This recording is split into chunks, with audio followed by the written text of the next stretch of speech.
In today's video, I'm going to talk about the root cause of your duck feet, how does it affect your low back, and most importantly, how you can deal with it long term. What's going on, guys? My name is Alvin. I help desk workers to fix their chronic low back problem once and for all for the rest of their life. Not only that, I help them to get back to activity they used to love again. Now, example for my client might be, go playing basketball, go playing golf, go hiking, go lifting, or, just go keep up with your kid. Well, some of my clients, they like to do MMA training, jiu-jitsu, whatever that is. If you want to see some proof, go check my Instagram story highlight. All right, I post my client win every single day, and you can just keep tapping into some gusto. Anyway, let's get started.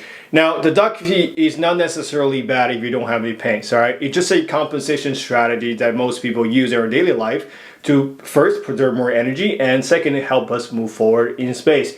Now, you can see in a lot of people, especially athletes, right? They have duck feet.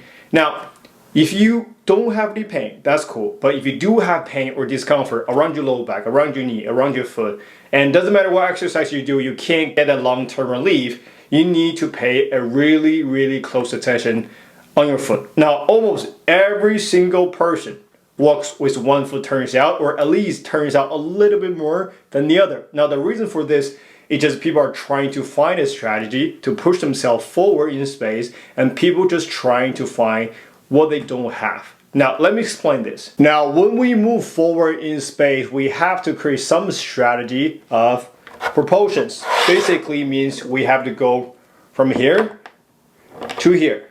Really, as simple as that. When we load our body weight onto this one side, we call this the mid-stand of the gait cycle. Something needs to yield to the ground, which means our foot arch needs to drop right here. Now, this creates a position of the foot where the stop on the bottom of the foot got stretched out a little bit. So that way, when we move forward, you can spring back up and push yourself forward in space. So essentially, in order to move, we need our arch to drop, and then we can spring back up again. Okay. Now, here's the thing: you cannot drop your arch without tibial internal rotation first.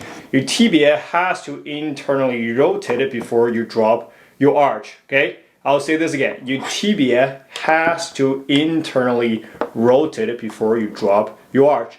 However, that's the issue that many people don't have adequate tibial internal rotation because the tibia is twisted and bias more external rotation. Now, you can see this picture as reference.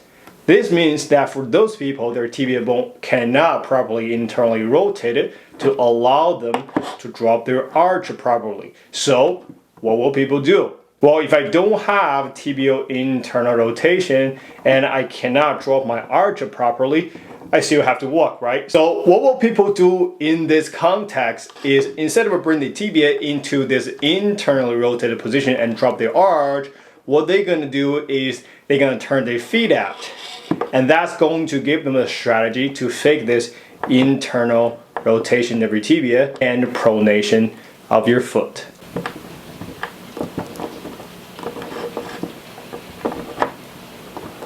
So how can you tackle this problem? There are four options, and the last option is the most important one, so make sure you stay to the end.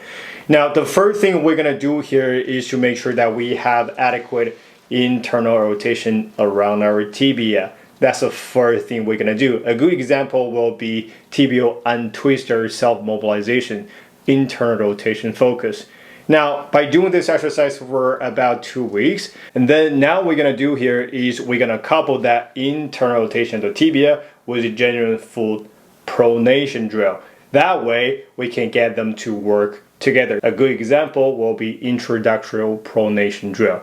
And the third option is to pair with a good pair of shoes, right?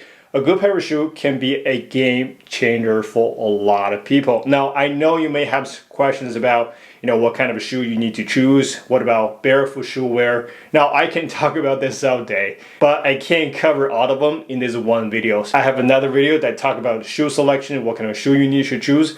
I link that video down below as well. Now, the last option, and that's the most important option, is you have to look at your body as a system right here. Now, that's a hard lesson me and my client have to learn throughout the years. Now, if you treat your body part in isolation, you simply cannot make long-term changes. It is what it is. You don't move your body in isolation, so why would you treat your body in isolation, right? Now, what would I do for my client is first, we're gonna restore the stack position of the rib cage and the hip first. And then we can targeting the foot in isolations. Now, even if I suspect something there, maybe have some foot specific problem, I'm still going to start with a bigger, more proximal structure like the head, the rib cage, the pelvis first. Now, once we do that, and then we can get those things in a better alignment, and then we can localize specific body part, maybe like your knee or foot, to create a more long-term meaningful adaptations. Now, if you don't do this, right, I think you probably experienced on your own already, you're never going to get a long-term relief because there's something going on up on the kinetic chain that you have not solved yet. And you don't have to get overwhelmed, all right? All the exercises I recommend in this channel are designed with a full reference in mind already. So what we're doing here is we're trying to get the foot to do the thing, and then we're gonna integrate that with whatever is going on at the hip or the shoulder or whatever the case might be. Now, in most cases, that should do the job, but sometimes people, maybe like yourself, just need a tiny bit that extra work on your foot alone. All right, that's it for the video, guys. So I hope you guys enjoy. Now, if you want to learn more or get more info, check the mini course underneath my YouTube playlist. All right, all the information there. Bye for now.